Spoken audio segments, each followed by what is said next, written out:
And what happened to the passport bros? Why we don't hear about them no more? They found out that those women don't really like them.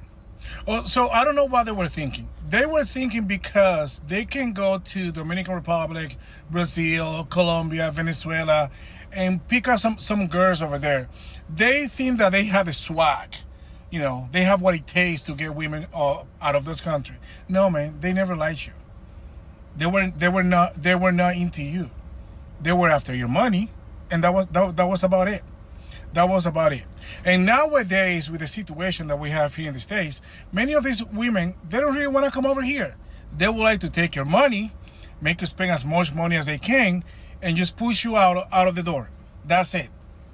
That's it. If you don't have what it takes to get a woman here in the States, you're not going to have what it takes to get a woman in those countries. You know why? Because most of the time, the men in the Dominican Republic, Brazil, Colombia, Venezuela, they got more swag. You know, and usually those women, they like their own guys. They were just using you to take your money. And you thought that you were a Brad Pitt in those countries. I know that very well. I'm from one of those countries. It looks like this war is Asian women against American women.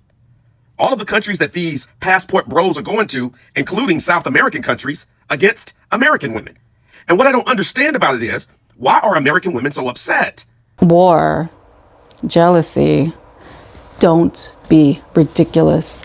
You and your little passport bro friends are desperately trying to create this false narrative. Don't flatter yourself. There's no war with other women. The problem here is that your little friends, the passport bros, they want to start this entire movement centered around how they don't like black women. Black women minding their business, getting their degrees, starting their businesses, and these passport bros keep invoking black women's names into their pathetic little movement. That's the problem. Let's just be all the way real. There's no war over these mostly geriatric, emotionally damaged, bald, broke equipment down there. Probably doesn't work in the bedroom. Men.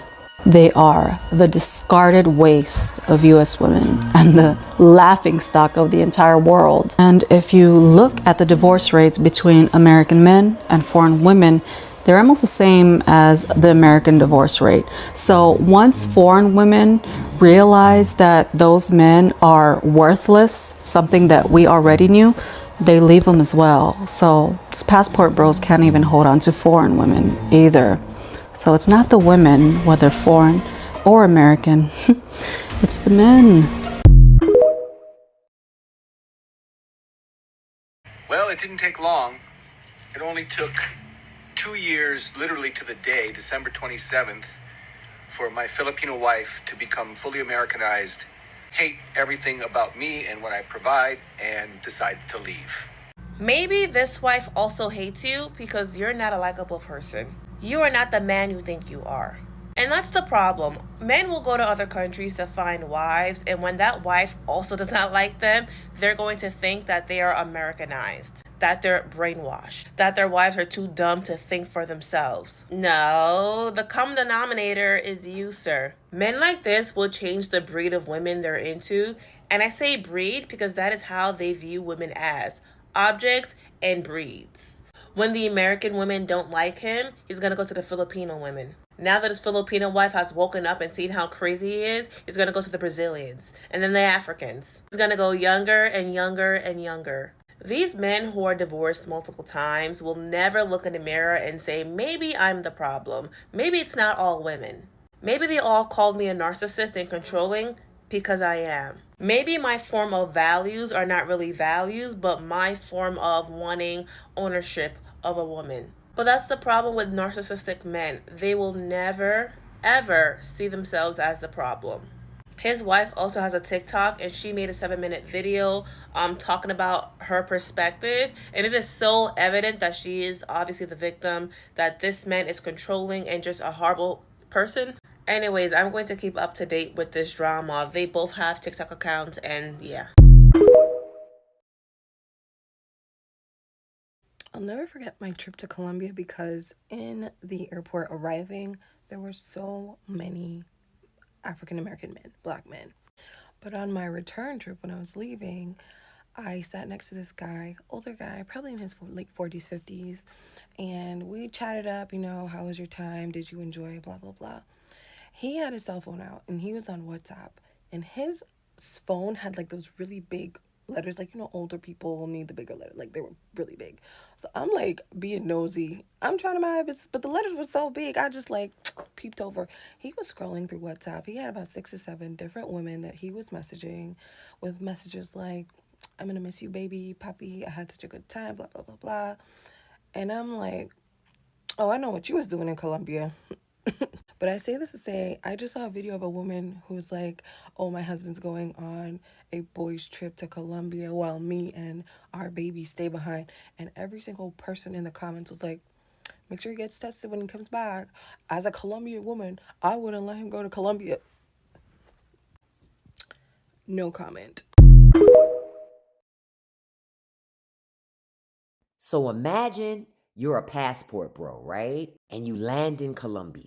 You meet this gorgeous woman. I mean, stunning. Curves, smile, everything. And you sitting there thinking, man, I done hit the jackpot. Whole time, sis is a jackpot, but for robbery. Because they say sis was setting up Colombian men and passport bros, and she was getting money. A whole honey trap. Whole operation. And the thing is, the crazy part, some men would know who she was and still be willing to take the risk. Let's be honest about it. Because some men treat danger like a clearance sale. They're like, yeah, she might ruin my life, but look at her. That's like saying, yeah, it might be a snapping turtle, and it might bite my hand off a little bit, but I'm still going to pet it. And then you get got, and then you get mad. This is why I kept saying to you passport bros, be careful out here in these streets. Because everything that glitters ain't gold, and sometimes it's bait. Now be honest. Looking at this picture, how many of y'all would have, took a chance? Don't lie. I know some of y'all probably already writing letters to her right now. Passport bros are no longer welcome in Colombia. Here to make a special announcement. Those of y'all that follow me, you already know what the announcement is. 2 months, I've seen multiple videos of guys being deported from Medellin specifically because the only reason that they came was to look for women. All of the guys posting about how they can help you meet girls with the intention of exploiting the women that are in the country are now being hunted down by the Colombian government. For all of the people that genuinely want to experience Colombia, want to experience Colombian culture, this is great news because the only thing that made Medellin or Colombia shitty was the quality of people that were coming and the reasons that they were coming for. One thing we don't talk about enough on here is passport bros, and these are the reasons why I think they're so pathetic. So you always see passport bros from places like England, US, Germany, places like that. It's never a guy from Italy or France. And that's because they are like the romance languages and they know how to get women and they don't need to go to different places just for women.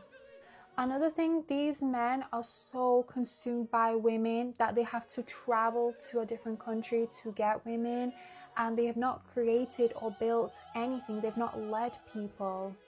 And the only thing they have to offer is what someone else built. So the dollar, the pound, the country they came from, they didn't make that. They just came from there. They're not leaders and they didn't create their own frame.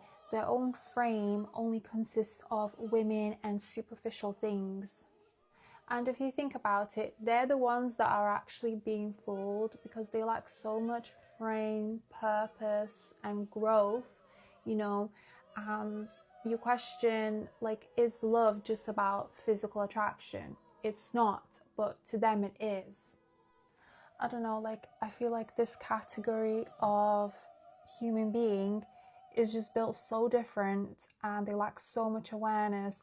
And if you compare it to the girl passport bros, they don't go to poorer countries. They go to Italy, they go to Australia for some fine men, but they don't go there to abuse people, to use people, to take advantage of people, and they don't use where they came from as a way to like lure someone in, or like as a power move. I don't know, guys. I feel like we need a wider discussion on passport bros because I've not seen a single soul talk about them, and I think it's fascinating sometimes.